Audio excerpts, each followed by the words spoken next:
like you to grab a partner and tell your partner what encourages you to know Jesus more.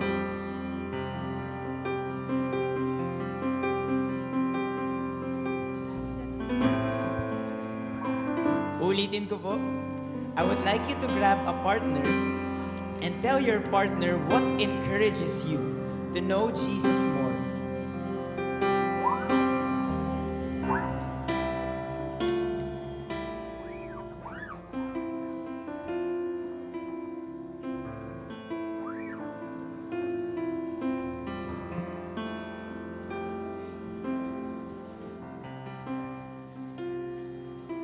Whatever the circumstances, whether we have sickness or not, whether we feel like praising or not, the important thing is you are here, that you showed up, you chose to be here, to be in His presence, and that alone is a beautiful testament of how His love is alive and working in you. May I invite everyone to please rise. And now let us sing praises to the Lamb who bore our sin, the King who gave up His throne for you and me. So let's draw close and come behold this wondrous mystery.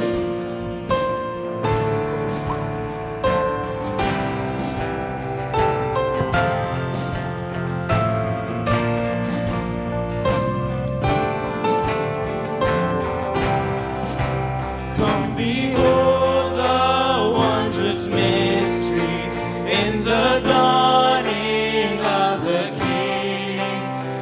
The theme of heaven's praises, robed in frail humanity. In our longing, in our darkness, now the light of life has come. Look to Christ who condescended, took on flesh to ransom us.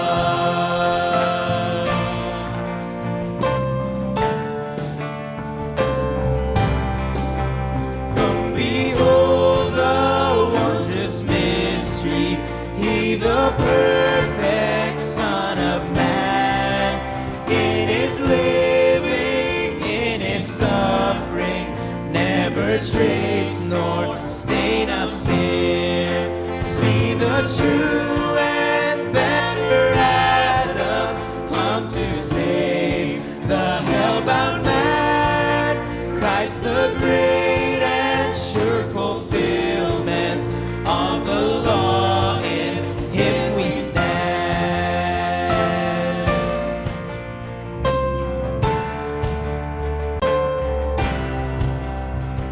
Behold the wondrous mystery, Christ the Lord upon the tree. In the stead of ruined sinners hangs the Lamb in victory. See the prize of our redemption, see the Father's plan unfold, bringing unmeasured, love untold.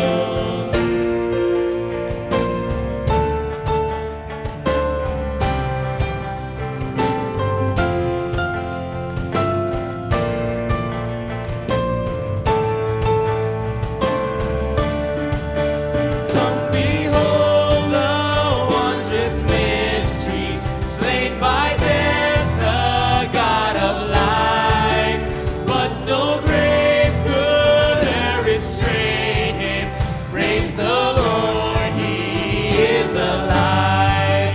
What a foretaste of deliverance, how unwavering our hope. Christ in power resurrected, as we will be when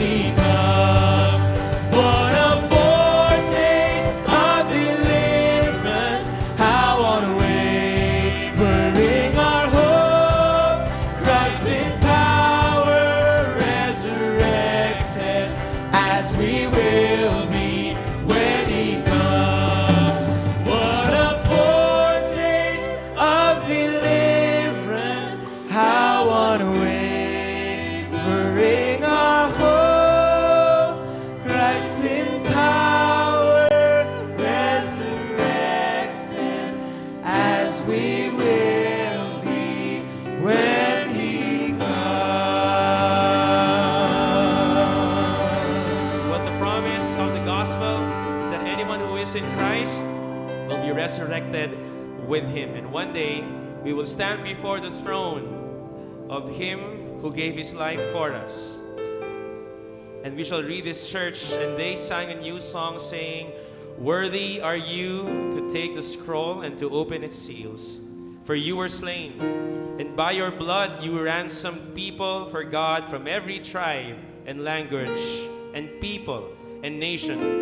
And you have made them a kingdom and priests to our God, and they shall reign on the earth." Church, Worthy is the Lamb who was slain to receive power and wealth and wisdom and might and honor and glory and blessing. and we read this together.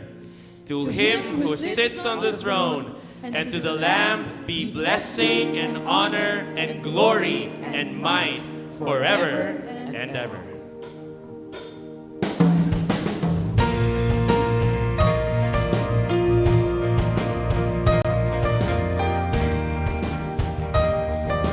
This is the kind of God we sing to church. Worthy is He.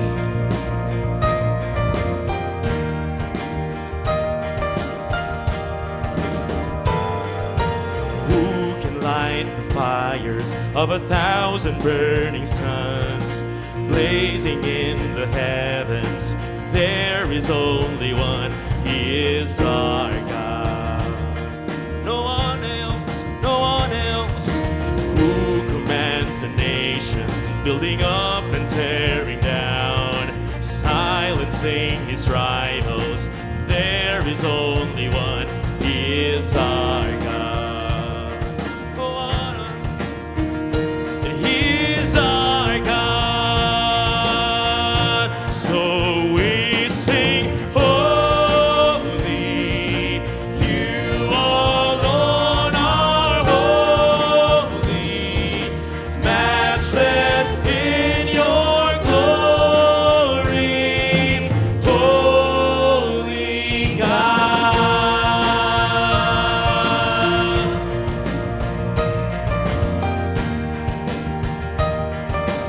We sing that again, church. Who can light the fires of 1,000 burning suns, blazing in the heavens? There is only one. He is our God. Who commands the nations, building up and tearing down, silencing His rivals? There is only one. He is our God. Only Him, only Him. He is our God. And all God's people say, holy, you alone are holy, matchless in your glory, holy God.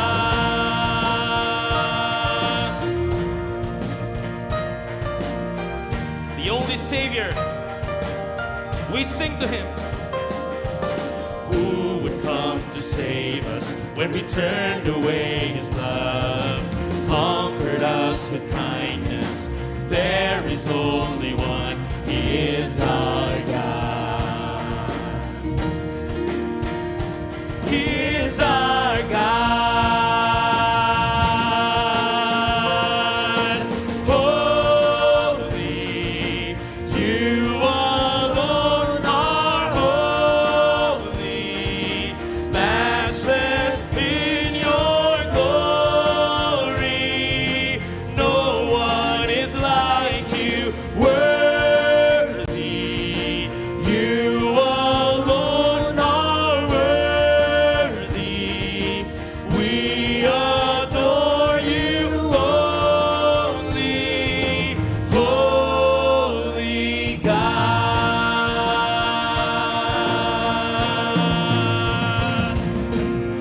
Now to the King on the throne, who was and is to come, and to the Lamb who was slain, be glory.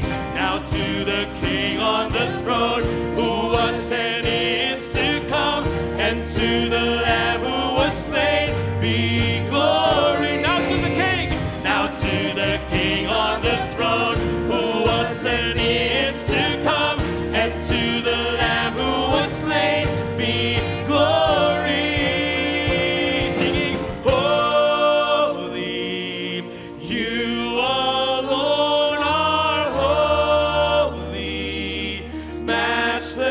in your glory. No one is like you, worthy.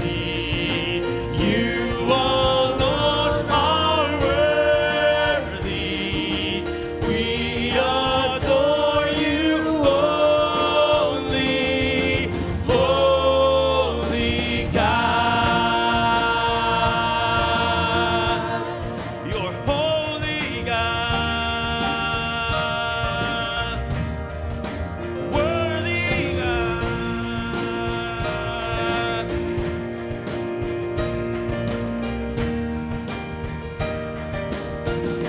We sing this again. Church, lift your voices. Holy, you alone are holy, matchless in your glory. Oh, no one, Jesus, you are worthy. You alone are worthy, and we adore you only. You're holy God. Amen indeed. Holy is our God. Father, we come before you with humbled and grateful hearts. Thank you for the beautiful time of worship we have just experienced. As we lifted our voices, our hands, and our hearts, we were reminded once again of your greatness, your holiness, and your mighty power.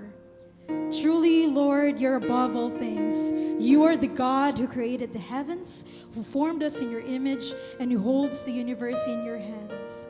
For that, we are forever grateful. Today, we behold your greatness. We look at all you have done, all you continue to do, and all you have promised. Remind us that nothing is too hard for you. You are the God who saves, who heals, who restores, who transforms. Your holiness sets you apart, and your power has no limit. We stand in awe of who you are. And church, let us have this moment to pray for the person beside you. Grab this opportunity to pray that God will richly move in his or her life, so that Christ will be magnified in their life.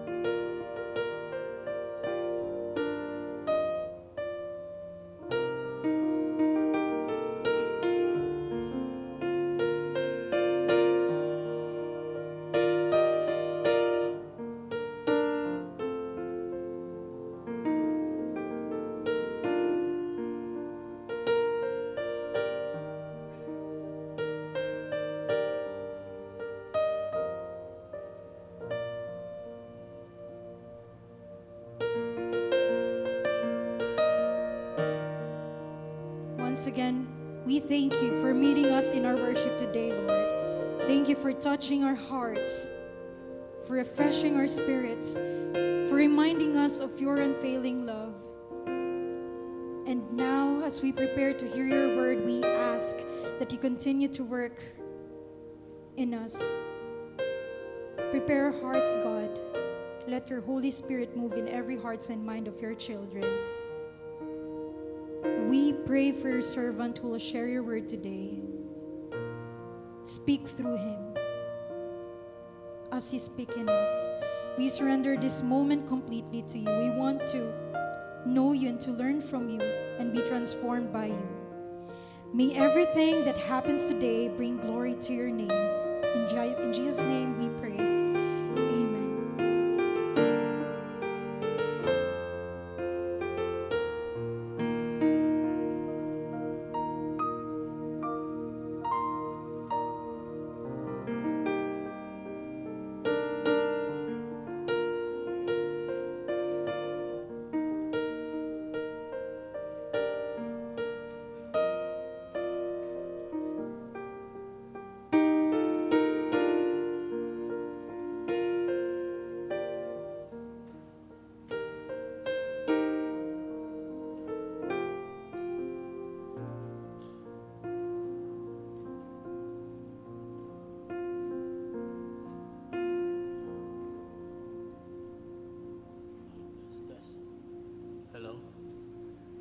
Good morning, my beloved Fellowship Center Baptist Church. Sama na rin dun sa mga kapatiran natin na tune in ngayon sa live stream natin. Magandang umaga din po sa ating lahat. Today, Doc Art and wife Ate Susan, of course si Kuya Ernie, ang chairman ng ating missions committee, together with his wife Ate Con. They are now in Qatar to visit our mission outreach or mission church planting sa Qatar together with Pastor Fred Deruca. So I pray that you would continue to be faithful in our missions offering. Ang atin pong mission offering pa mga kapatid ay yun pong love offering. Ang tawag dito, love offering. So if you have the envelopes, you will find their love offering. That will go to mission. Kapag inilagay nyo, in-indicate nyo doon, love offering, that would go to missions. It is called love because it is our love for God and love for other people. So if you are faithful in giving sa ating missions or love offering, we would be able to reach out to more people, unbelievers, hindi lamang dito, sa ating bansang Pilipinas, kundi we would be reaching out even to the uttermost part of the world. God bless Fellowship Center Baptist Church. Before anything else, let's look to God in prayer. Father God in heaven, we thank you for this moment that we can look into your word. Continue to speak to us as a father. We pray, Father, that your word alone and not our opinions be preached. May mga bagay man na hindi ka nais-nais at hindi dapat na marinig. Nawa, Panginoon, i-override mo ito sa aming mga puso.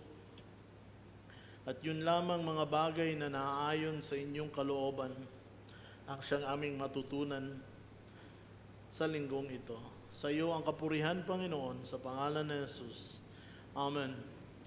A few months ago, after na tinamaan ang ating mga kababayan sa Visayas at Mindanao ng lindol at bagyo, dalawang magkasunod yon, si Tino at saka si Juan. Ang katanungan ng karamihan ay, masaya pa ba na ipagdiriwang ang Pasko? Isang katanungan na tayong mga Kristiyano ay may kakaibang sagot. And I hope that as we celebrate the birth of the Lord Jesus Christ, we are actually celebrating His birth. Because I'm gonna tell you this, there are a lot of people today who are celebrating Christmas but is not celebrating the birth of the Lord Jesus Christ. At kaya ginawa ang series na ito na sinimulan last Sunday, inintrohan na ni Pastor Joey at sinabi na niya yung mga reasons kung bakit ngayon ang mga tao nagse-celebrate ng Christmas, ano ang kanilang mga pananaw patungkol sa Christmas. We can really think na ang Pasko dati ay kakaiba na sa Pasko ngayon. And that's why we would like to go back to the original intent of God in remembering Christ's birth. Sa kabila ng lindol at mga sakuna na nangyari, magiging masaya pa ba ang pag-celebrate ng Pasko? Of course, because it is about Christ. It is not about we have money or not. Maraming nagtatanong, wala na kaming bahay, wala na kaming ganito. Hindi ko po minamaliit yung kanilang pinagdaraanan. Alam ko po kung gaano ka sakit, gaano ka mahirap ang sasalubungin nila, ang celebration na ito. But I hope that they would see Christ in all of this, because this is what Christ's birth is all about. Sa pangalawang pagtalakay natin sa salita ng Panginoon, purposes of God, mga statement niya patungkol sa I have come, so that makita talaga natin ano ang purpose, ano ang layunin ng Panginoon, kung bakit siya ipinanganak dito sa mundong ito. Kaya natin sineselebrate ang Pasko. Last Sunday, I have come to fulfill the law. Today, iniimbitahan ko kayo sa Matthew chapter 10 verse 34 at doon natin makikita ang pangalawa na I have come statement ng Panginoong Hesukristo. At tignan natin ang layunin na ito, layunin ng Panginoong Hesukristo sa linggong ito. Matthew chapter 10 verse 34. Sabay-sabay nating basahin. Matthew chapter 10 verse 34. Ready? Begin. Think not that I am come to send peace on earth. I came not to send peace, but a sword. Radical words of the Lord Jesus Christ. Ibig sabihin ng radical, kakaiba mga kapatid. Hindi pangkaraniwan na salita ng Panginoon. Because for all we know, kahit nung hinula pa ang pagdating at kapananganakan ng Panginoong Jesucristo, hinula sa Isaiah 9 chapter 6, chapter 9 verse 6, that He is the Prince of Peace. Mababasa natin yan. For unto us a child is born, unto us a son is given, and the government shall be upon his shoulder, and his name shall be called Wonderful, Counselor, the Mighty God, the Everlasting Father, at isa sa pangapangalan ng Panginoong Jesucristo, the Prince of Peace. But He said, I have not come to send peace, but a sword. And so today, we look at the sermon, and I invite you, peace or a sword. Even in the songs of the angels, when they delivered the message to the shepherds, sa pagpahayag ng anghel, for unto us a child is born, unto us is given, fulfillment of Isaiah chapter 9 verse 6, in Luke chapter 2 verse 11. At sinabi niya sa verse 14, pagkawala ng mga anghel, nag-awitan ng mga libu-libong mga anghel. At ito ang kanilang awitin, Luke chapter 2 verse 14. Glory to God in the highest, and on earth peace, goodwill toward men. It is implied that the coming of the Lord Jesus Christ brought peace, nagdala ng kapayapaan dito sa mundo. Kaya sabi ko, very radical yung sinabi ng Panginoong Hesukristo, I have come to bring peace. I have not come to bring peace but a sword. Jesus Christ even mentioned in John chapter 14 verse 27, peace I live with you. Iniiwan ko ang kapayapaan ko sa inyo. My peace I give unto you. Ako ang magbibigay sa inyo ng kapayapaan. Hindi katulad ng kapayapaan na binibigay ng mundo. Kaya huwag magumilihanan ng kainyong mga puso.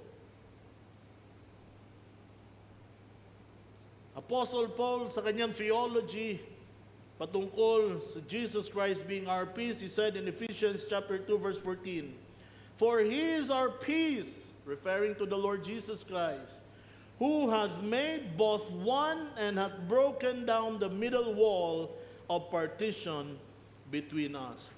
You see? Ano itong sinasabi ng Panginoong Hesukristo? Huwag niyong isipin. Si Hesukristo na nakikita niya kung ano ang iniisip ng kanyang mga disipulo, sinabihan niya, huwag niyong isipin na sa aking pagdating, bit-bit ko ay kapayapaan, ang dala ko ay isang espada. Para sa mga disciples, that is very radical. And in fact, sa atin din ngayon, mayroong problema. At yun yung i-resolve natin ngayon. Ano ang ibig sabihin ng sinabi ng Panginoong Jesucristo? Ang mga bagay na ito. 3 bagay na sinimulan na ni Pastor Joey last Sunday. 3 bagay. Setting. Ano ang setting nung sinabi ng Panginoong Jesucristo ito? Pangalawa, the saying, titignan natin mismo, yung mga kataga na binitawan ng Panginoong Jesucristo. At ang pangatlo, significance. Ano ito sa atin? Ano yung application nito sa atin? Dahil ito ay 2,000 years ago na winika ng Panginoong Jesucristo. Simulan natin sa setting. Ang setting, nung sinabi ito ng Panginoong Jesucristo, Matthew chapter 10 verse 34, balikan mo sa Matthew chapter 10 verse 1. At ito nakasaad sa Matthew chapter 10 verse 1. And when he had called unto him the 12 disciples, he gave them power against unclean spirits to cast them out and to heal all manner of sickness and all manner of disease. So the context ay tinawag ni Panginoong Jesucristo ang lahat ng kanyang mga alagad, the 12 disciples. Bakit niya ito tinawag? The next verses ay binanggit doon ng mga isa-isa ang mga pangalan ng 12 disciples na ito. Ano ang purpose? Makita natin sa verse 5. These 12 Jesus sent forth and commanded them, saying, Go out into the way of the Gentiles and into any city of the Samaritans, enter ye not. Tinawag ng Panginoong Jesucristo ang mga disipulo, ang kanyang mga alagad, at kanya itong sinabihan or kanya itong sinent out. Inutusan niya na gumawa din ng mga alagad. Ipahayag ang mabuting balita. There's one lesson here, a principle that I would like to stress. Hindi naman ito yung preaching, pero daanan na natin dahil nandito na rin. Ano ang purpose? Anong isa sa mga purposes kung bakit tayo mga disciples, followers of the Lord Jesus Christ? Makikita natin sa ginawa ng Panginoong Jesucristo. The principle is, if you are a disciple of the Lord Jesus Christ, later on you would become an apostle. Ano po yung ibig sabihin ng apostle? Ang ibig pong sabihin ng apostle is sent out ones. Ginather ng Panginoong Jesucristo ang mga disciples, kanya itong i-train upang sila ay ipadala. My friends, isipin mo, ilang buwan ka na bilang disciple, follower of the Lord Jesus Christ?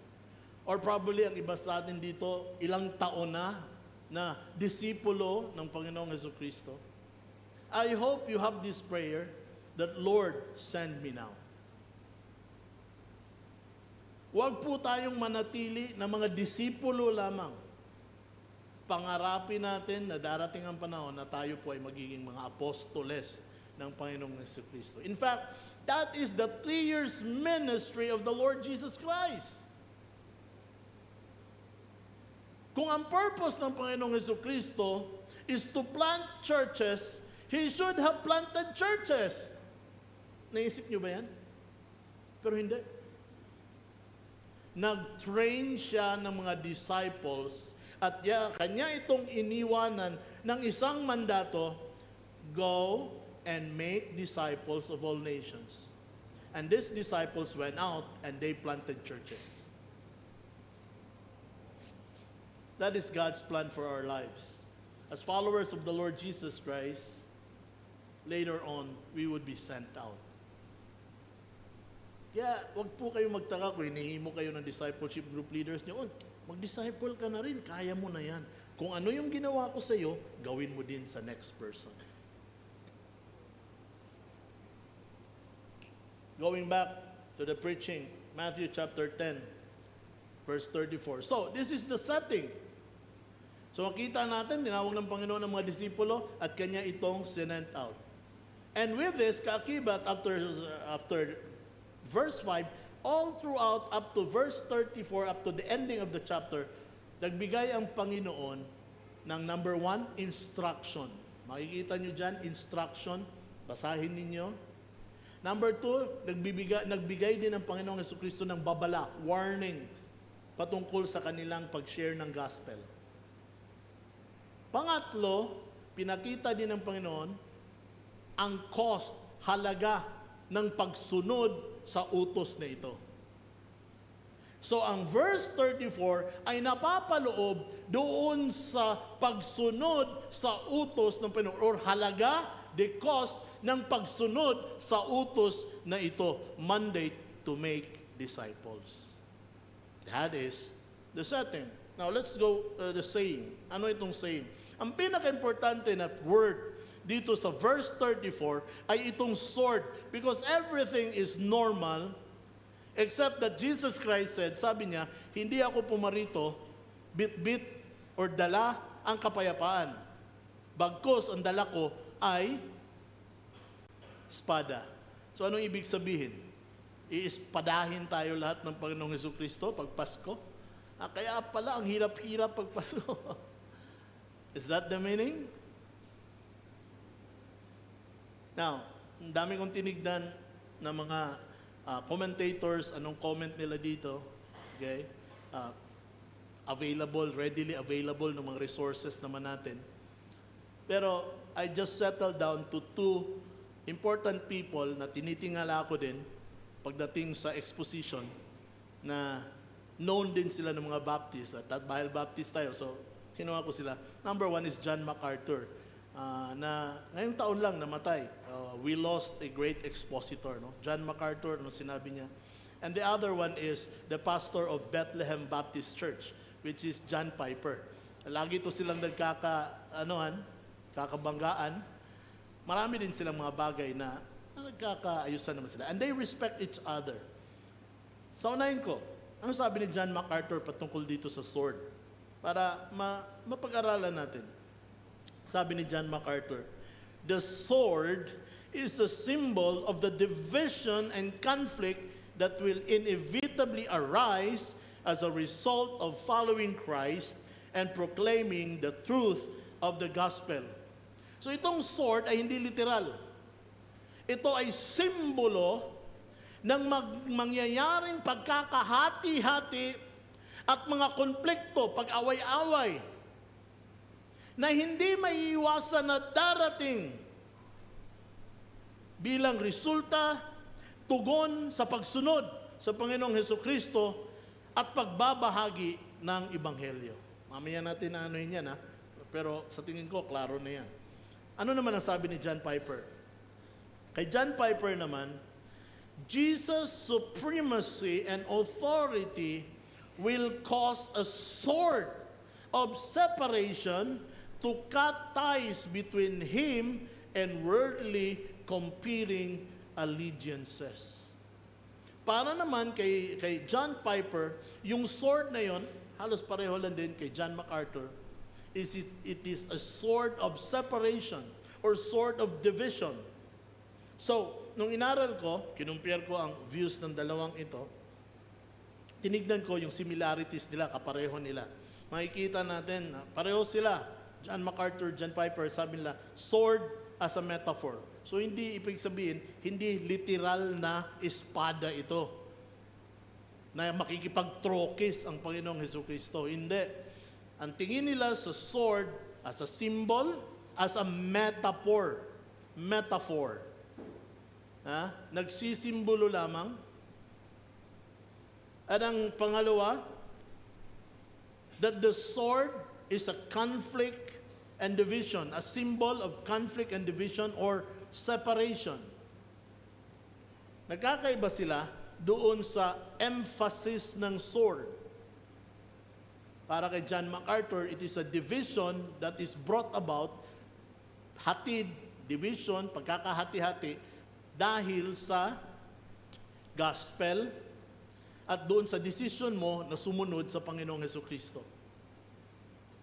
While ang emphasis naman ni John Piper is the emphasis of the sword as a cutting agent. Puminuputol ng sword na ito ang anumang mas nakakahigit pa sa pagmamahal natin sa Panginoon. Kung meron mang mas minamahal tayo, mas pinapahalagahan, yung sword na iyon ay puputol. Ang pagdating ng Panginoong Hesukristo ay puputol dito. Tama ba ang kanilang pananaw? Looking at the context, Matthew chapter 10 verse 35 to 36, etong sinabi. So 34, kung mapapansin nyo, yung sunod na verse, ito ang sinabi. For I am come. Ibinigay niya ang reason kung bakit hindi bit-bit niya, dala niya ang kapayapaan kung hindi espada. At ito ang sinabi niya.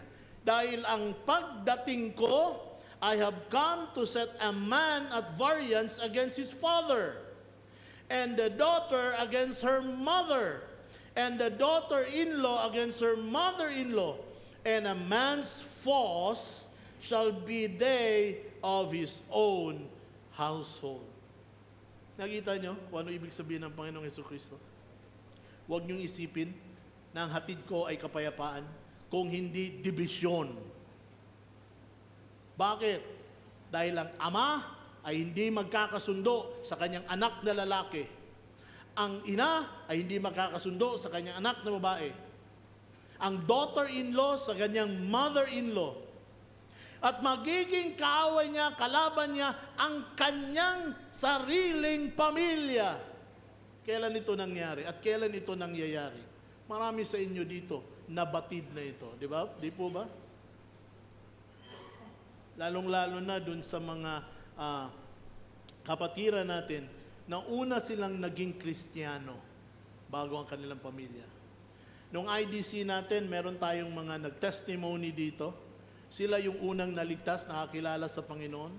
At binahagi nila kung saan ang kanilang mga magulang ay hindi sang-ayon. Kaya mismo ang tumutuligsa sa kanila ay ang kanilang mga magulang.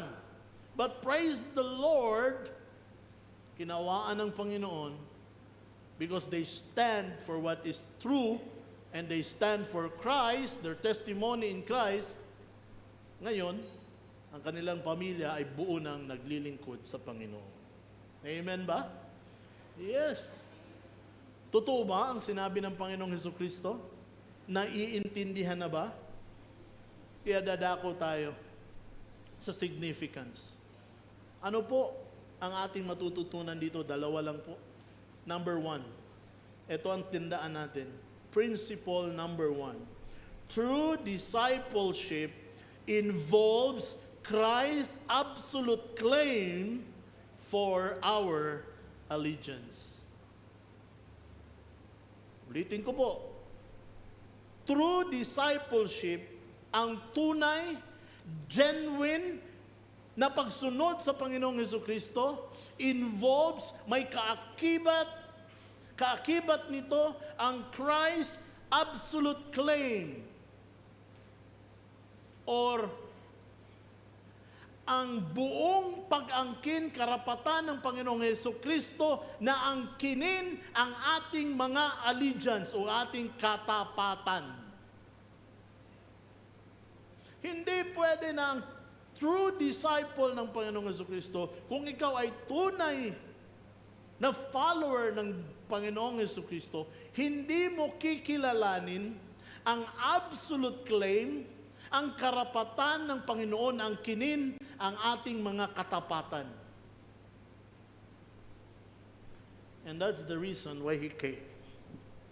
This Christmas, or Christ's birth, as we celebrate Christ's birth, may we give Christ our full allegiance. I like this phrase. Isinama ko siya talaga. Christ's absolute claim.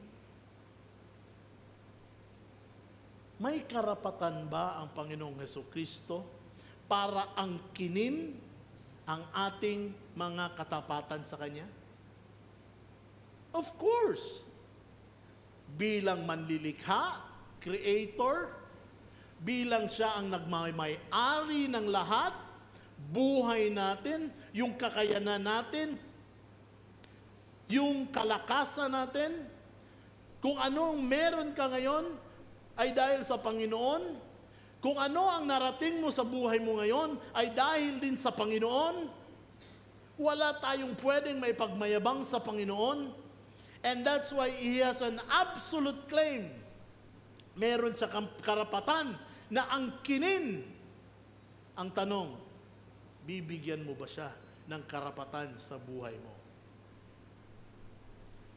And that's what separates followers of the Lord Jesus Christ who are genuine true at dun sa sumusunod-sunod lang. Let us evaluate ourselves. Dagdag pa. Now, let's look into this. Anong ibig sabihin ng allegiance? Hindi ito ang meaning ng allegiance. Pero, ibinigay ko na kung ano ang implication ng allegiance to Christ. It means being loyal to Him, that's number one.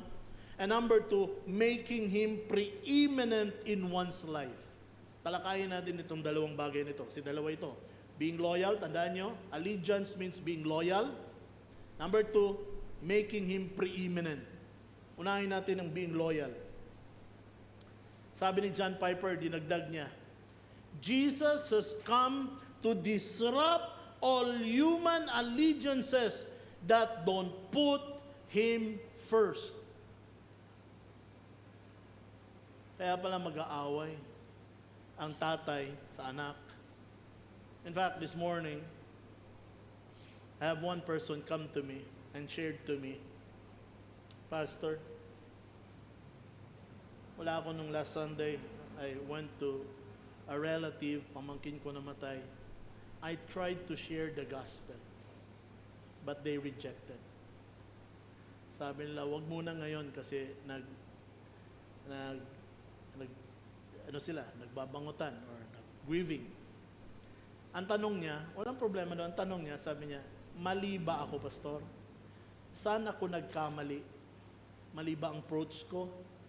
Sabi ko, kapatid, ito lang masasabi ko. Walang mali. Tama ang ginawa mo. Wala pong maling pagkakataon para i-share ang gospel. Every opportunity is an opportunity to share the gospel. Huwag ka ding manlulupaypay. Don't be discouraged na ni-reject yung mensahe mo. Hindi ikaw ang ni-reject, kundi ang Panginoong Jesucristo. Just continue to share the gospel in every opportunity. Hindi kaya sila nagalit sa akin, Pastor? Now, hindi na natin yan. Ang mensahe ngayon ang sasagot dyan. Because ang sabi ng Panginoong Jesucristo, sa aking pagdating, sa lahat ng mga tao na susunod sa akin at magpapahayag, proclaim the gospel, division will come. The sword will come. And some of you have experienced already. Di ba po ba? But hindi natatapos dyan ang kwento, ang storya, ang bawat rejection. Because there is also the testimony that if we pray to the Lord, and if we would just allow ourselves to be used by God, God would use our testimonies to reach out even to our families who are negative to what we believe. Hindi ko na kailangang magbanggit ng mga tao dito. So that is both a warning and an encouragement. But this is the challenge. We have to put our loyalty to Christ and not to anything in this world. Kung merong mga bagay, napaka lalim nung binigay na example ng Panginoong Jesucristo than that of the relationship of a father and son. Dahil kung meron mang malapit na relasyon, ay yung relasyon ng isang parent to a child or a children. Kaya yun talaga ang ginamit ng Panginoong Jesucristo. Kung hindi mo ako kayang unahin, maging loyal sa akin, lalong-lalo na sa ibang pang mga bagay, lesser things. Yung ambisyon mo, desires mo, kung hindi mo kaya maging loyal sa Panginoon, then sabi niya, there would really be divisions. Or, in doing this, there would be divisions. Pero kung gusto mong iwasan ang mga bagay na ito, go along. Huwag mong gawing first priority ang Panginoon sa buhay mo. Matthew chapter 6 verse 24. Previously, bago niya sinabi ito sa Sermon on the Mount, sabi niya, no man can serve two masters. That calls for loyalty. That calls for allegiance. For either he will hate the one and love the other, or else he will hold to the one and despise the other. Ye cannot serve God and mammon. Alam niyo ano yung mammon? Mammon kasi ngayon, tinapay na eh. Malambot pa, ang sarap pa, matamis. Di ba? Mammon.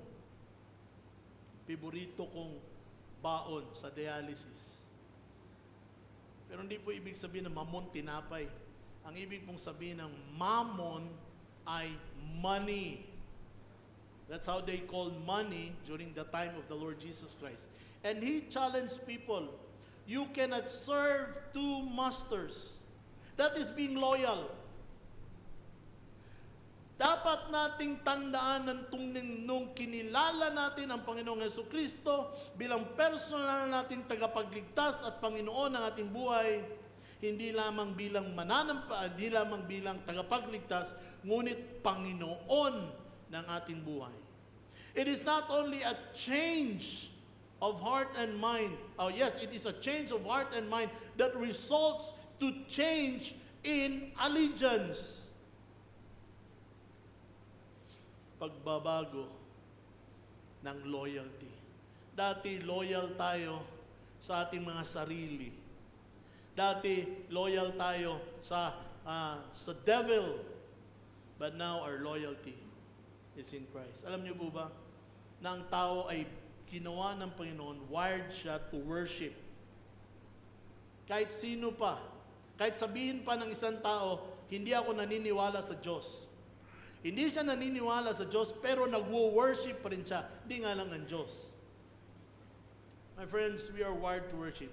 Even yung mga sinaunang tao, yung mga hindi nakapag-aral, yung mga ninuno natin, they would even worship.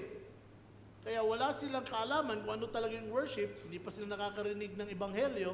Kaya ang wino-worship nila, bato, kahoy, yung bundok, yung river, wino-worship nila. Why? Because people are wired to worship. Mga kapatid, kung hindi ang Diyos ang wino-worship mo, kung nagwo-worship ka pa rin, it's either ang sarili mo o ibang mga bagay dito sa mundo. Kaya ang sabi niya, either you would hate the one and love the other, or else you would hold on to the one and despise the other. And that's why para kay Apostle John, kung ikaw ay tunay na mananampalataya, ang warning niya, love not the world, neither the things that are in the world. If any man loves the world, love of the Father is not in him. Why? Hindi mo pwedeng sabihin, minamahal mo ang Diyos at mahal mo rin ang kamunduhan.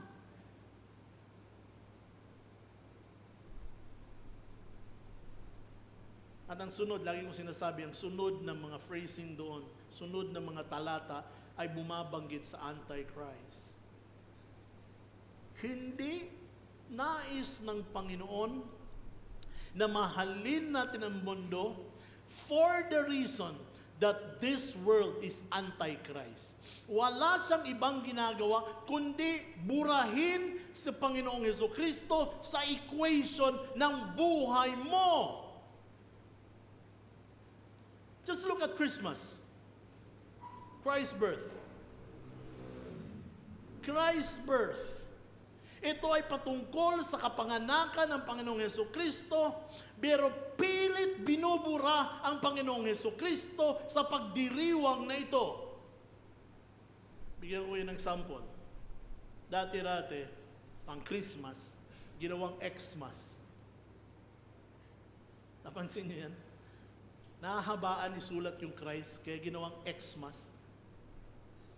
And later on, ang ginawa, hindi na Merry Christmas. Hindi lang tinanggal si Christ, kung hindi tinanggal talaga yung buong pagdiriwang ng kapanganakan ng Panginoong Kristo, ang tawag na lang ngayon, Happy Holidays. That is very anti-Christ.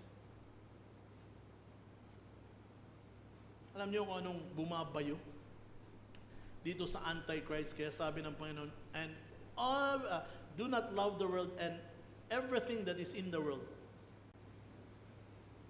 Because everything that is in the world is anti-Christ. Hindi ko sinasabi yung anti-Christ, yung lilitaw dito after na tayo ma-rapture, no? I am referring to the system of this world that is very anti-Christ. Binanggit ni Pastor Joey last Sunday, whenever I see boys and girls selling lantern in the street, I remember the child in the manger as he sees people giving gifts, exchanging cards. I believe that Christmas is truly in their hearts. Kailan daw? Kapag nagbibigayan ng regalo. Kaya yung ibang mga tao, kapag hindi nakatanggap ng regalo pag Christmas, ang lungkot ng Pasko mo, Brad. Yung iba naman, nais magbigay talaga ng regalo. Kaya kapag wala siyang pera, aburido, walang Pasko, walang pera. Di ba? Yung iba naman, simpleng-simple lang. Kapag walang hamon sa hapagkainan, sa Noche Buena, dahil, sabi ng Pure Foods, ang Fiesta Ham, ang sentro ng selebrasyon ng Pasko. Ay nako, very anti-Christ. Very subtle ang approach. And that's why we're doing this series, to return Christians, believers, followers of Christ, to the true essence of what Christ's birth is all about. And I hope dito sa Fellowship Center Baptist Church, makuha natin yan, and that this celebration of Christ's birth, we would give the absolute claim for Christ for our allegiance. Loyalty yun, di ba? Let us talk about putting Christ as preeminent in our life. Now here's a saying, Jesus does not want a place in your life. Hindi ko ito nilagay dyan. Jesus does not even want prominence in your life. Jesus wants preeminence in your life. Ulitin ko, hindi nais ng Panginoon na magkaroon ng lugar sa buhay mo. Hindi din niya nais na kilala mo ang Panginoong Hesukristo. Ang nais ng Panginoong Hesukristo ay maging una siya sa buhay mo. Walang bali kung kilala mo ang Panginoong Hesukristo. Malayo pa ang kulto, kilala mo na. Dahil alam na alam mo ang doktrina mo. Kung hindi naman siya ang panguna. Sabi sa Colossians chapter 1 verse 18 at doon natin makikita yung word na preeminence. And He is the head of the body, the church, who is the beginning, the firstborn from dead, that in all things He might have the preeminence. Bigat na word, no? Preeminence. Tingnan natin sa Tagalog. Filipino, Colosas 1:18, siya ang ulo ng katawan, ang iglesia. Siya ang pasimula, ang panganay mula sa mga patay, upang siya ay maging pangunahin sa lahat ng mga bagay.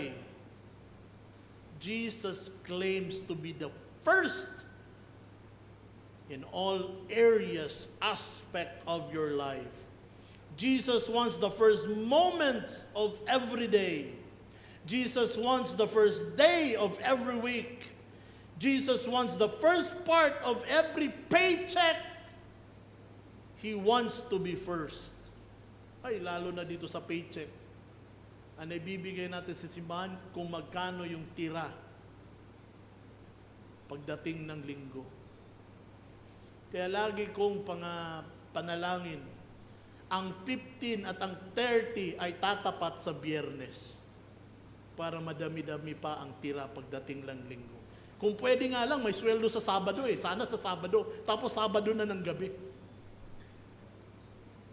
Kasi kalimitan After na mabawasan, bayad sa utang, bayad sa mukbang, bayad sa kung ano yung matitira. Oh, buti may natira pa akong 20 pesos dito, Lord. Ito na lang talaga natira, Lord. Now, I'm over-exaggerating. I hope you will not be offended. But as a follower of the Lord Jesus Christ, being loyal to Him, and considering Him preeminent in your life, even in your paycheck, decide for yourself, wala ka pa mang sweldo, this amount will I give to the Lord every Sunday. And you give through God's grace. Every hour of every day, as you wake up, Lord, I give you this time. I share to you.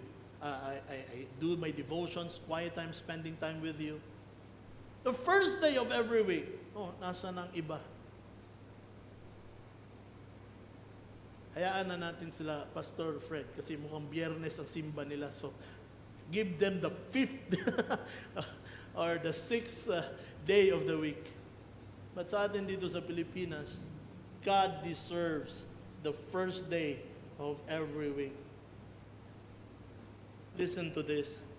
Jesus Christ is not interested in being the first runner-up in your beauty contest. He is not interested in being vice president in your corporation. He is not interested in being second in command in your army. He wants to be the king on the throne of your heart, not a co-partner in a duplex. He wants to be preeminent, the number one king in the throne of your life.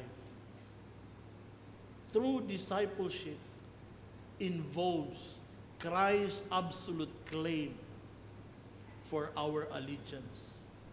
And that is what Matthew chapter 10 verse 34 means.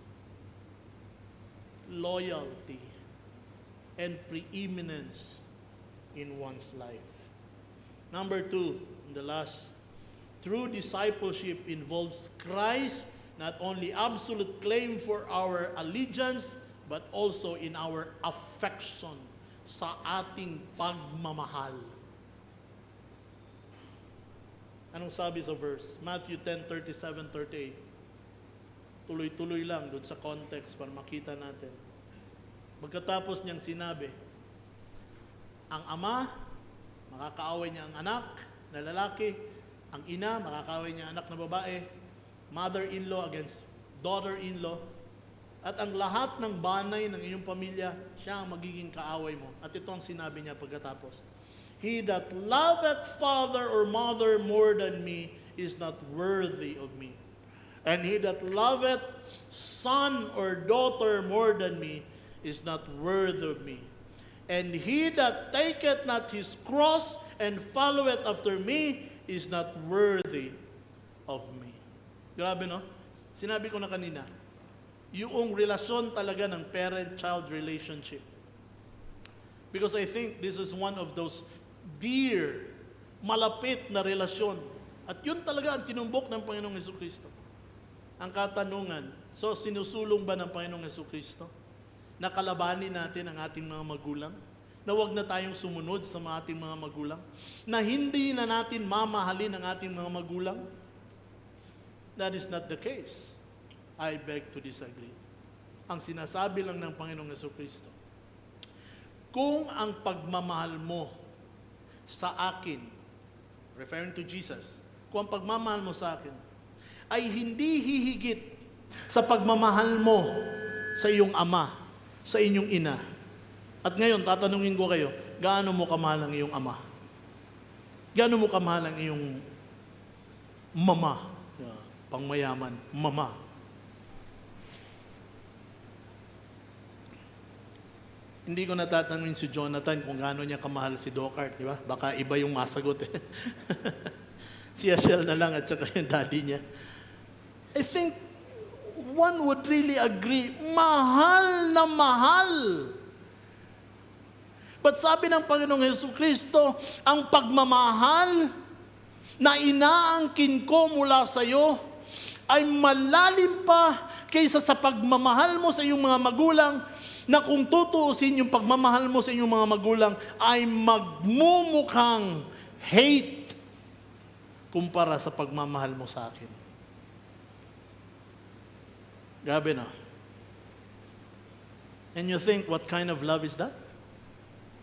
But, ang tanong ngayon, meron bang claim, tama ba na angkinin ng Panginoong Hesukristo ang ating mga pagmamahal or affection?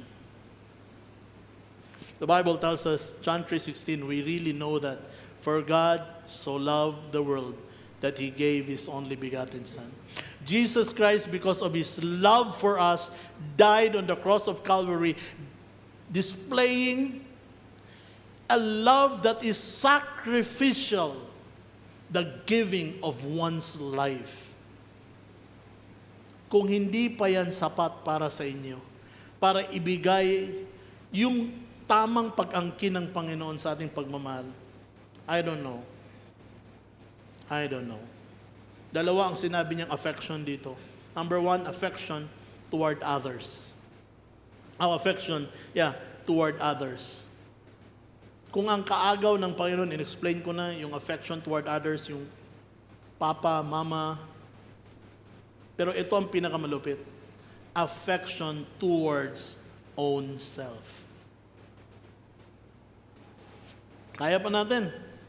Mahalin ang Panginoong Hesukristo. Sige, tatalikuran ko ang aking mga magulang for the sake of the gospel.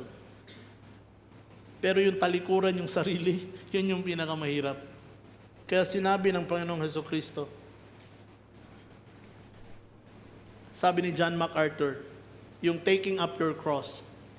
Tinay ko ito dahil yung explanation natin ni taking up one cross sa discipleship, sa following Christ ay dying to self. Pero may kakaibang view si John MacArthur dito sa taking up your cross, dito lang per se sa Matthew chapter 10 na ito.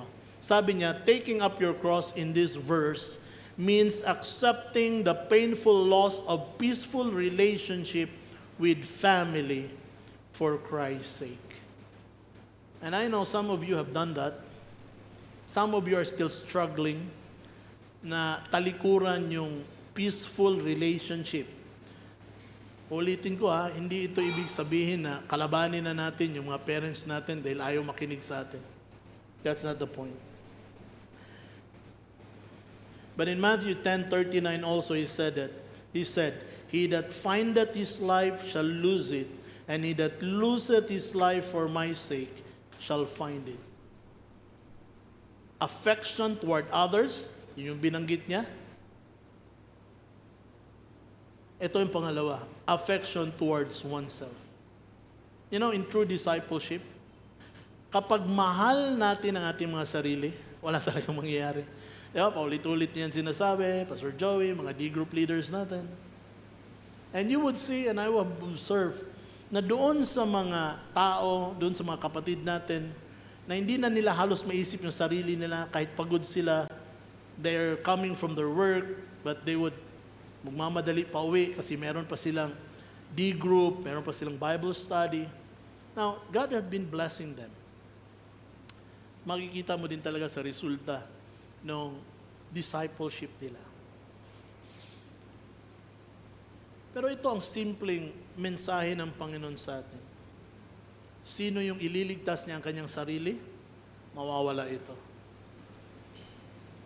But he that loseth his life, hindi niya iisipin parati ang kanyang sarili para sa kapanganan ng ministeryo ko, sabi ng Panginoong Hesukristo, shall find it.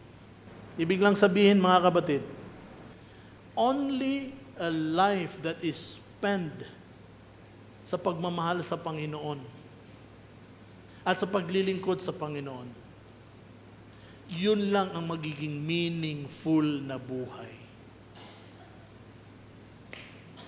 Do you agree? If you're gonna spend your life in other things, lalong-lalo na spending your life in the love of this world.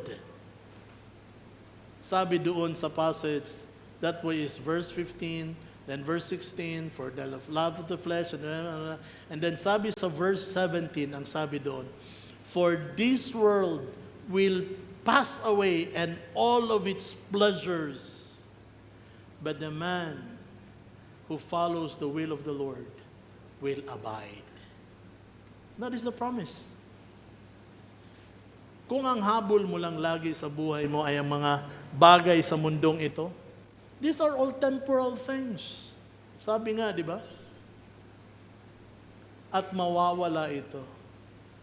Pero kung you are investing your life in eternity, hindi po yun mawawala. John 12:24. John 12:24. Verily, verily, I say unto you, except a corn of wheat fall into the ground and die, it abideth alone. But if it die, it bringeth forth much fruit. Napaka-matalinghaga ang principle na ito, no? Unless ng isang butil ng mais, mamatay at ilibing, hindi ito mamumunga ng marami. Pero kapag ang mais, butil ng mais, kahit isa lang siya, namatay at inilibing, tutubo ito at magbubunga, at mas marami pang kernel of corn ang magiging resulta. Ganun man din sa buhay daw natin, sabi ng Panginoong Jesucristo. Unless na isipin mong patay ka na sa sarili mo, hindi ka magbubunga. Bakit? Kasi lagi mong isipin, pagod na ako eh. Ang dami ko nang ginagawa eh. Di ba? May sakit ako eh. May problema pa nga ako eh. Tapos, re-resolvehin ko ng problema ng iba. Hindi ko na nga kilala ang sarili ko eh. Tutulong pa ako sa iba. You see? Because if that would always be the case, then we will not bear fruit. Sa mga awitin ng mga Christ's birth, isa sa mga awitin ang umantig sa akin, itong, Thou didst leave thy throne. Sabi dito, Thou didst leave thy throne and thy kingly crown when thou camest to earth for me. This talks about the birth of the Lord Jesus Christ, right? But in Bethlehem's home was there found no room for thy holy nativity. But then the response of the writer of this song, sabi niya, O come to my heart, Lord Jesus, there is room in my heart for thee. Friends, minamahal ko dito sa Fellowship Center Baptist Church. Kumusta ang pagdiriwang ng paparating na kapanganakan ng Panginoong Jesucristo? Even before 2,000 years ago, ang kapanganakan ng Panginoong Jesucristo ay hindi tinanggap ng maluwag. It was only the shepherds who came. Even the king during that time, King Herod, pinagplanuhan pang patayin ang Panginoong Jesucristo. And all throughout these years, pilit na iwinawaksi ang Panginoong Jesucristo sa pagdiriwang ng Pasko. Kasama ka po ba doon? Isa ka ba doon sa iwinawaksi ang Panginoon? Siguro sasabihin mo, hindi naman. Pero yung mga ginagawa mo, yung binibigyan mo, pinapahalagahan mo sa Kapaskuhan, tells us otherwise. Friends, beloved, once again, Christmas is not just a time to love. It is not a time for abundance. Pagkakaroon ng maraming pera, pagkakaroon ng bonus, pagkakaroon ng reunion. Christ's birth is about Jesus and God's greatest love to humanity, that He sent His beloved Son to die on the cross of Calvary. That Jesus Christ allowed Himself to die on the cross of Calvary to save each one of us. And that is the birth of the Lord Jesus Christ. That should be the focal point of our celebration. May God bless us as we celebrate Christ's birth.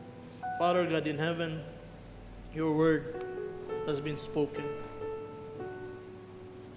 And just like the hymn, Father, nawa sa pagdiriwang ng Paskong ito, buksan namin ang aming mga puso at bigyan namin ng lugar. In fact, ibigay namin ang buong buhay namin at buong puso namin sa iyo, Panginoon. Because you deserve the absolute claim for our allegiance and our affection. Thank you for your great love to us. In Christ's name we pray. Amen.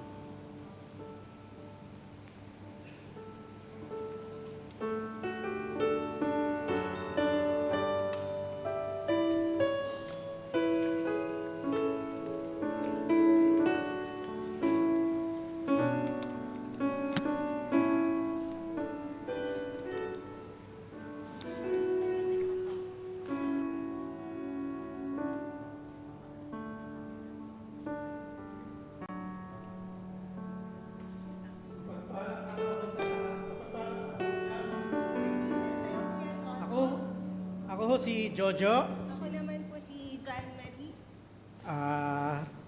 Good morning din sa mga nanonood. May mga visitors ho ba tayo? Sa baba? Wala?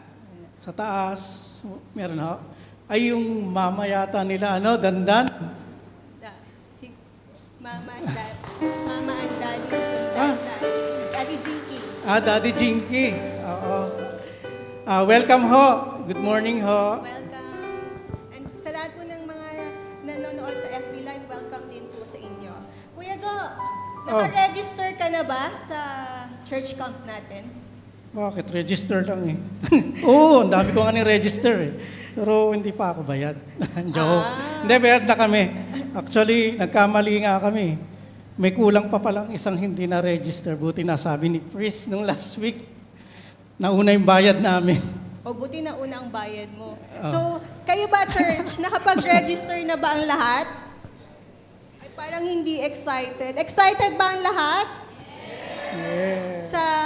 So excited na pala ang lahat. So, we are encouraging you to settle your payments na din po sa pamamagitan po nila Doc John at saka ni Ate Mitzi mamaya. Pwede nyo silang lapitan and settle your payments sa darating nating church camp sa December 5 to 7. And after that, this coming November 30, magkakaroon po tayo ng mga camp orientation. Before po yan ng ating prayer fellowship, nagaganapin sa November 30. Oho. Sinabi mo na lahat. Ay, sorry. Wala na ako sasabihin. Aalis na ako. Joke. Hindi, kuya. Sige. Ako dapat yun eh. Ay, sorry. Sige, yung prayer fellowship, kasi nga nananampalataya tayong lahat sa power ng prayers. Kaya every month ginagawa natin to. May mga importanteng kailangan nating ipanalangin. So, next week nga, after the service, we invite lahat na wag munang umuwi, kahit nagugutom, pero baka naman may snack. So, mag-prayer muna tayo ng mga importanteng prayer items. So, yung number 2, ano ba? Ano yun? Ikaw yun, kuya. Yung baptismal naman, camp ay gagawin din ho natin sa lahat ho ng tumanggap. Hindi lang ng bonus, yung tumanggap ho kay Lord, Panginoon. We encourage, Panginoon, na mag-register kayo. para masama ho kayo sa baptismal na gagawin ho dun sa church, sa camp ho pala, sa camp on December 5 to 7 ho. May QR code ba tayo?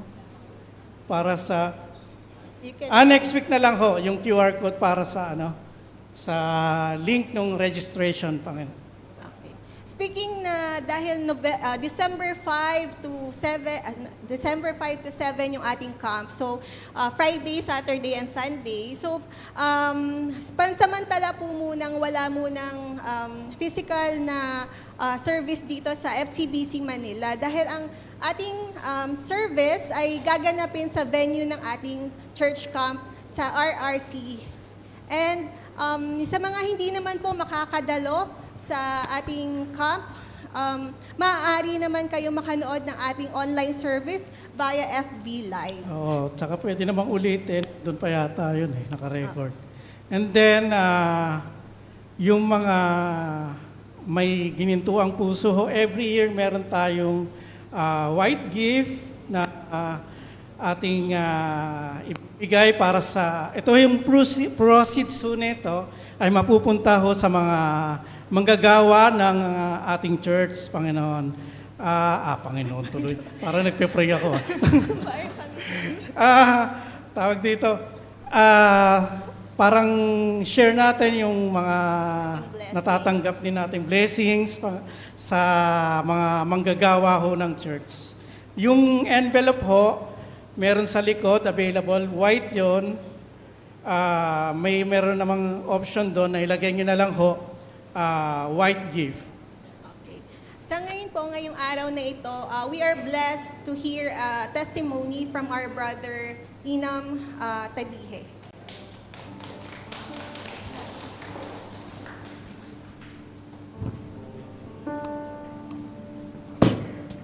Ako na ba?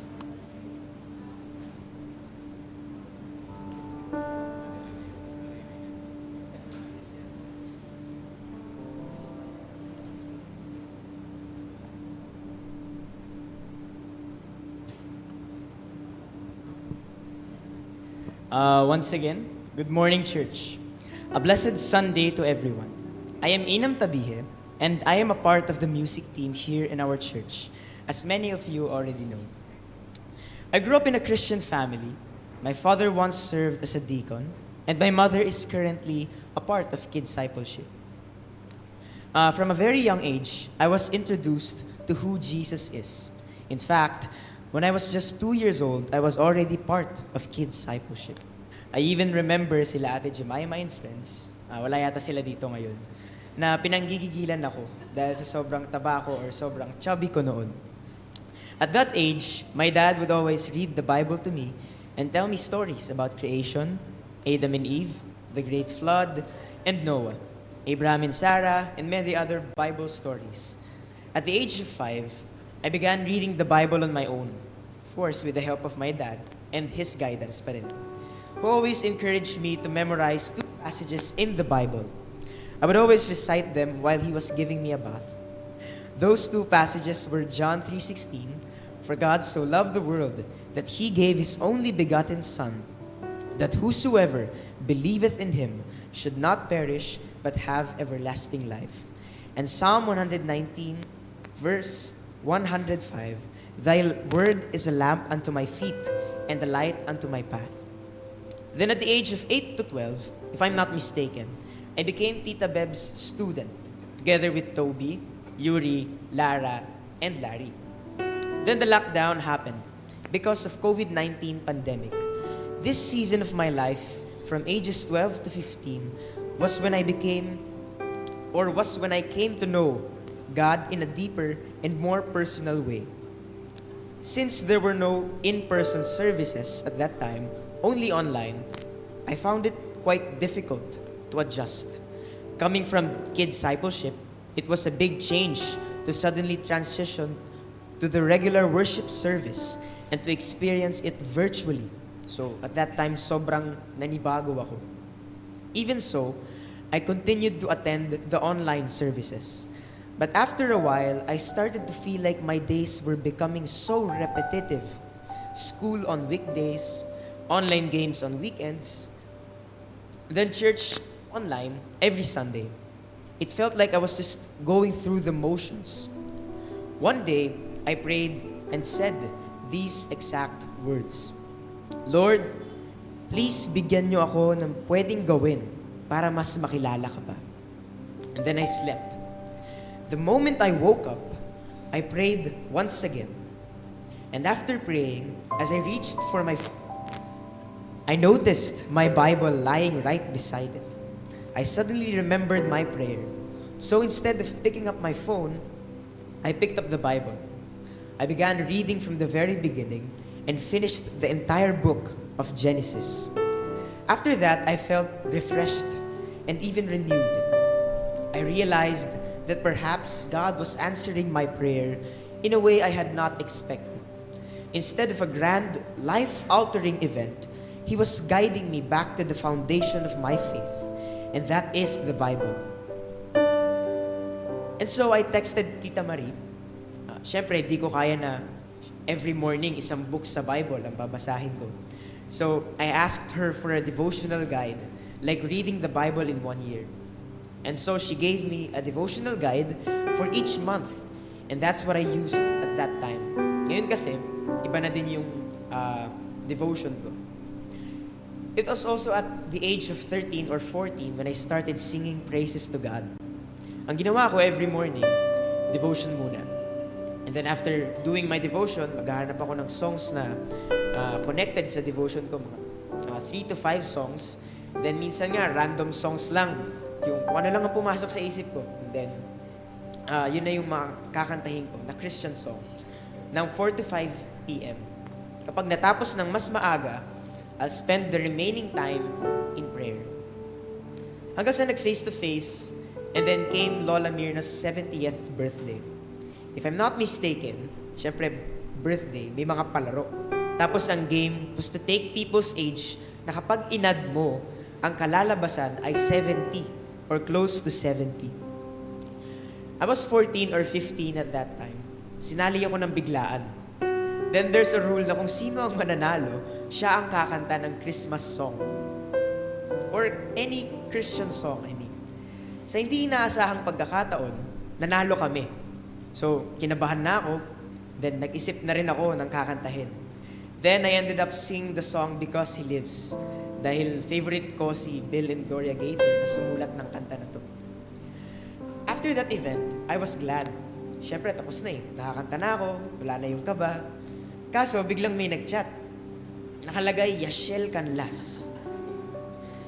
Kinabahan na naman ako. Then I opened the chat, ang sabi ni Kuya Yash, kung pwede daw ba akong mag-audition for the music team. At first, I said, ipagpipray ko muna. Then eventually, after some weeks, I said yes. After becoming part of the music team, I also became part of a D group. Si Kuya JJ, ang aking D group leader. One of the greatest blessings of being in a D group is the opportunity to know God more deeply. Not only from my own perspective, but also through the insights and experiences of others. Through our group, I've been able to share my personal life experiences, challenges, and even trials that I faced. But what I consider the greatest blessing is how our fellowship has helped me grow in a deeper understanding and love for God, not just individually, but collectively as a group. We also exchange tips and practical wisdom on how to face different situations, whether it's about spiritual battles, sharing God's word, and many other things about our spiritual lives. And so, many things that had happened, nagkasakit ako sa puso. It's called carditis, which is the inflammation of the heart. Before having this, I already had dengue that triggered yung sakit ko sa puso. And I was confined in the hospital for about 2 to 3 weeks. And during that time, nilagay yung swero ko sa right side ng kamay ko. So I said, paano na i-rank ko sa ML, di ba? Tsaka yung code. Hindi, joke lang po. Well, honestly, that's part of it kasi libangan ko na din ang online games. But most especially, naapektuhan talaga yung devotion ko. So in the first 2 days, I wasn't able to do my devotion. Kasi when doing my devotion, nakaugalian ko na rin na mag-take notes para meron akong babalikan or may pwede akong pagkunan ng encouragement. Then I came up with an idea to just read the Bible and continue to spend time with God. And instead of taking notes, idinaan ko na lang lahat sa pagdarasal. When I got discharged, I knew it wasn't over. I was inside the house all the time, inside the room, kaya parang nasa ospital pa rin ako. The only difference was wala na yung swero, and I could finally write down notes when reading the Bible. It felt empty during those times. Still being inside the room for 2 months made my relationship with and love for God deeper. Since in those days, most of the time I was alone. And in those times, I got to focus more on Jesus because there's silence and no one else but me and Him. Just me spending time with God without any distractions. It felt being disconnected with the world, but in a very good way. Because I got to talk with Jesus with such great amount of time, with enjoyment, focus, and quality. After being fully healed from my sickness, I was finally back on track. Back to school, doing household chores, and most importantly, back to church. Eventually, there came a time na hindi na kami gaano nakakapag-meet nila Kuya JJ as a D group, especially since he became busy with his studies. And because of that, I began to long for fellowship once again, to have that regular time of sharing and growing together in faith. Around the same time, I started thinking and praying about leading a discipleship group. I would ask God to give me someone to mentor or disciple, if it was His will. Then, Tita Marie entrusted me with Lawens to disciple. And I thank God for answering my prayer. Having someone to disciple is truly a blessing. I learned that being a D group leader carries a great responsibility, as we are called to lead by example. Yet, it is also a wonderful blessing when I became a D group leader, which was only recently. I knew I needed to have a deeper understanding about what I would teach, and intentionally about spending more time and focus on the scriptures, passages that I would share. The most challenging part, however, is ensuring that every word that I speak or every word that comes out of my mouth is led by the Holy Spirit. That is His message and not by my own. I started sharing God's word back when I was grade 9, using the passages John 3:16 and Romans 6:23. I even remember sharing the word to my friends, but ended up getting rejected or just brushed off. But at least some of them listened. Even after that, I was not discouraged and even decided to continue sharing God's word, because I remembered my devotion in 1 Corinthians 3:6-7, which says, I have planted, Apollos watered, but God gave the increase. So then, neither is he that planteth anything, neither is he that watereth, but God that giveth the increase. Upon reading this, I realized that our job is to share God's word. But the one who will make a person grow spiritually and work in one person's life is God Himself. After understanding this, I gained courage and confidence to not only share the word to my friends, but even to others, or tinatawag natin ngayon na random people, or individuals I don't know that much. Currently, as a grade 11 student, I've been given another opportunity to share God's word. But for me, this experience was far from ordinary. It wasn't just any classmate I shared with. He happened to be someone who used drugs and was also involved in selling them. When I told my parents about him, they became very worried. They said, layuan mo yan. Hindi mo alam ang iniisip ng mga ganyang tao, lalo na yung pag-high na yung tao na yan. So I understood their concern. But it was very difficult to avoid him, especially he is sitting right beside me pagdating dun sa school. One day, instead of thinking kung paano ko siya iiwasan, a thought came to mind. Why not share God's word with him? That thought stayed with me for a while. I struggled between my parents' warning and following what I sensed God was telling me to do. I knew my parents were just trying to protect me, but deep in my heart, I felt God was prompting me to reach out to him. So I shared God's word and started simply by asking casual questions, like what church he goes to and how often he attends. Then, as our conversation progressed, I began to share how much God loves him through John 3:16 and explained the way to salvation using Romans 6:23. This has become my approach whenever I share God's word.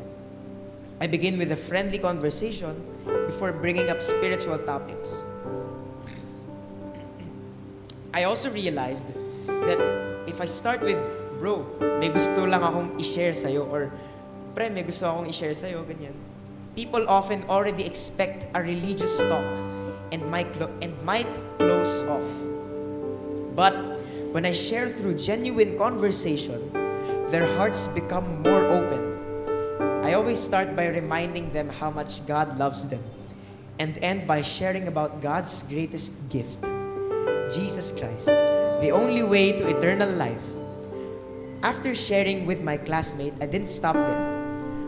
I continued to encourage and invite him to our church, praying that one day he will personally encounter Christ and experience the same love and grace that changed my life. And so I would like to end with this. My life, woven from childhood scriptures, marked by challenges and trials that tested my faith in God, and now enriched by the privilege of leading a discipleship group, is a living testimony of God's unwavering hand and boundless love. My journey proves God's constant guidance and gentle nurture that deepened my faith through fellowship and service, even in my lowest moments. And so today, I would like to tell you this: if God could ignite this fire within me, know that He is more than able to kindle an even greater fire within you. Surrender to the journey that God has prepared for you. Believe and trust in Him, and see your faith grow deeper than you ever thought possible. Thank you very much. To God be the glory.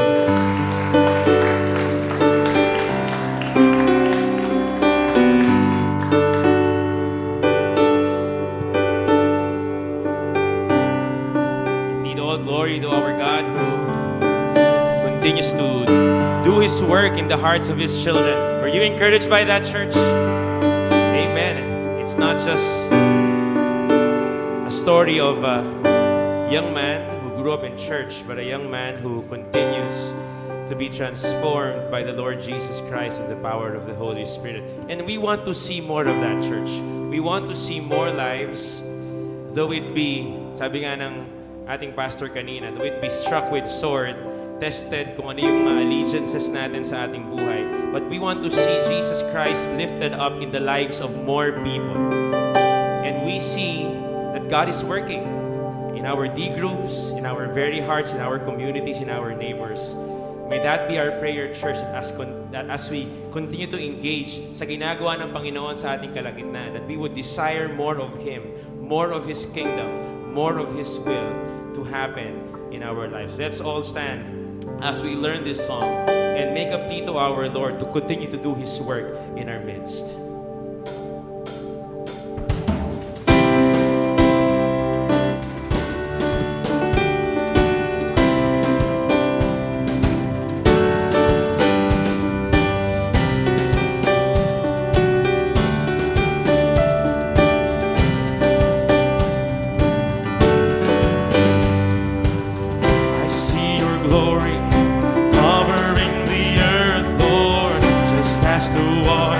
Are covering the sea. I see the millions coming to salvation. I see revival, fire in the land. I see the lost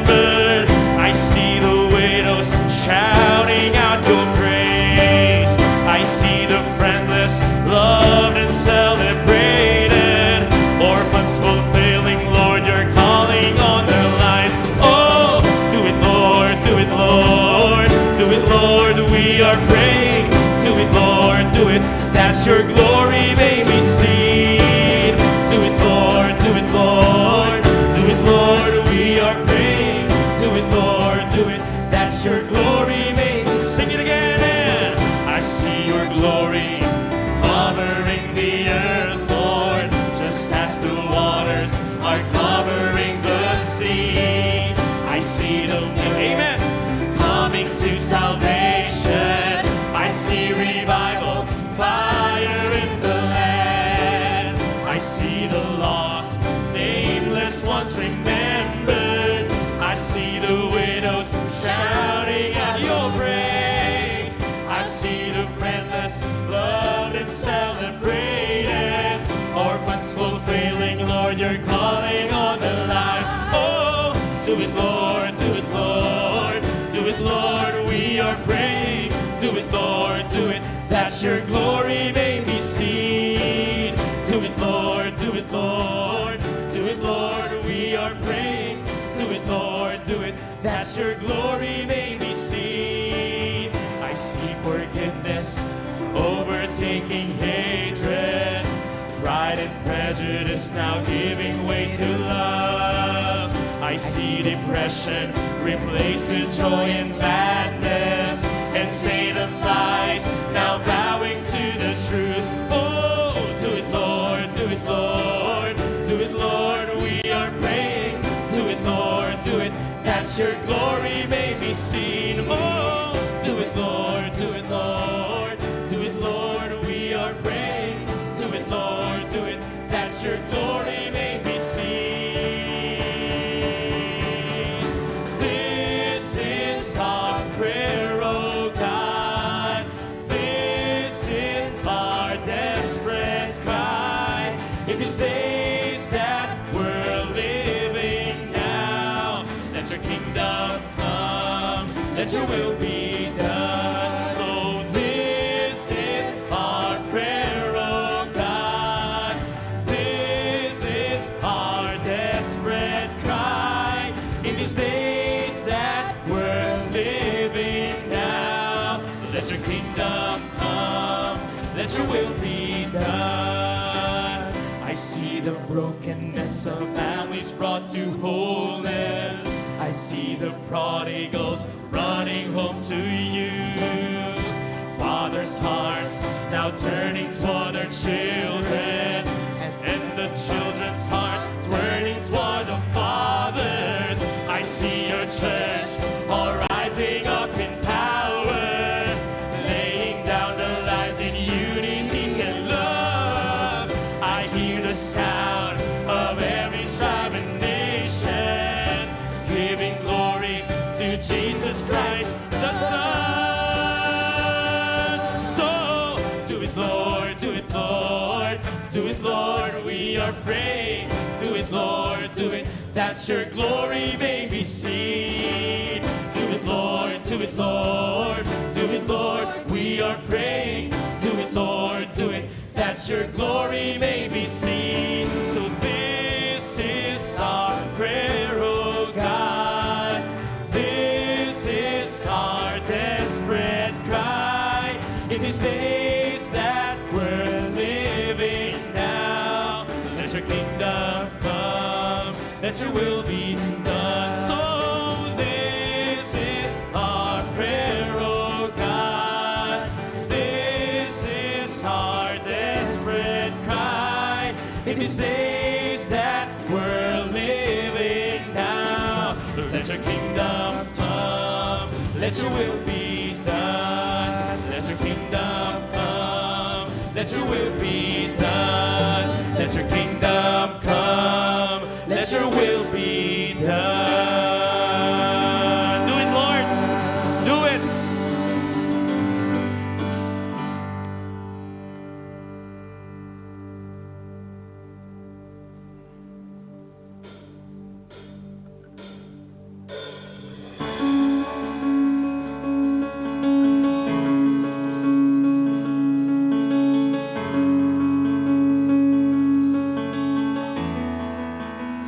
Let it be Jesus,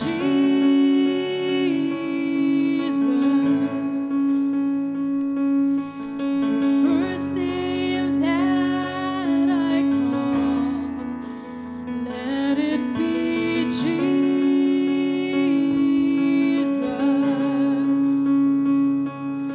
my song inside the storm.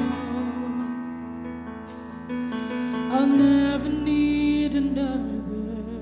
Let's sing it out, church. For me to live is Christ. For me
Should I ever be abandoned? Should I ever be acclaimed?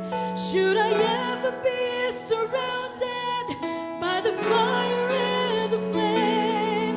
There's a name I will remember. There's a name I will proclaim. Let it be Jesus. Let it be my Jesus. Let it be for me to live is Christ. For me to live is Christ. God, I breathe your name above everything. Let it be Jesus.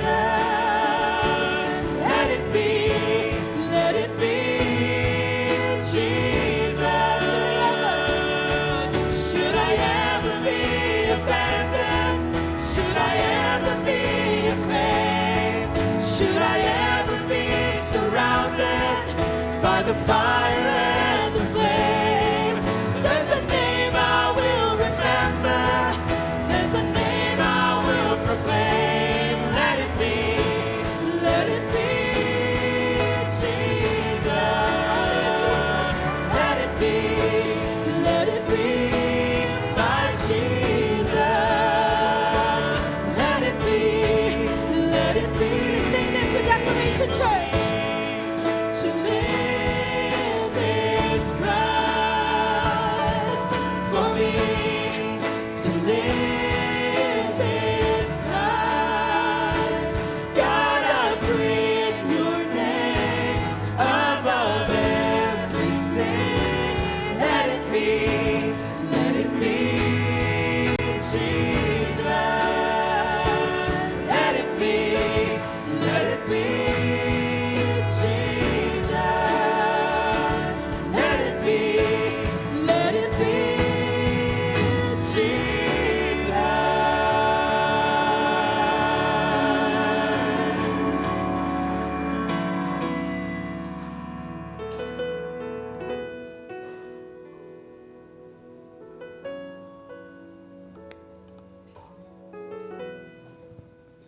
Tayo po'y manalangin. Aming mapagmahal na Ama na sa langit, marami pong salamat po sa lahat ng biyayang ipinagkaloob ninyo sa amin at sa mensaheng aming nadinig ngayong umaga. Salamat sa paalala ng inyong dakilang pag-ibig sa bawat isa sa amin. Tunay ngang napakabuti ninyo, Panginoon, at tapat sa lahat ng panahon. Salamat po, Panginoon Jesus, sa inyong pagparito, sa inyong layunin at puso para sa buong sanlibutan. Dumating ka upang itas, magpatawad at gay ng bagong buhay. Tulungan ninyo po kami bilang mga anak ng Diyos na mamuhay at sa inyong upang sa aming paglakad araw-araw ay makita ng iba ang inyong kabutihan at kaluwalhatian sa aming buhay.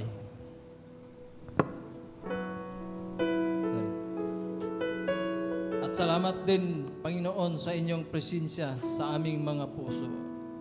Naway patuloy kaming magpasakop sa inyong kalooban at matutong sumunod sa inyong mga salita sa lahat ng aming ginagawa. Panginoon, itinataas din po namin ang mga may karamdaman na patuloy na recovery ng aming Pastor Mikoy at Nicoelo S. at may si Ate Sol. At kung sino pa pong may dinadanas na karamdaman at pagsubok sa buhay na pinagkaloob po ang lahat ng kanilang mga pangailangan. Dinadalangin din po namin ang aming bansa, ang aming kaguluhan sa aming pamahalaan. Ikaw po ang Diyos ng kaayusan at may kontrol ng lahat. Nawa po umabot sa kanila ang inyong mga salita nang sa ganun ay tapat na panungkulan ang aming makamtan. Pagpalain ninyo po kaming lahat sa aming pag-uwi at naway taglayin namin ang inyong kapayapaan, pag-ibig at presensya sa aming mga buhay. Sa pangalan ni Jesus na aming Panginoon at Tagapagligtas, Amen at Amen. Maraming pong salamat.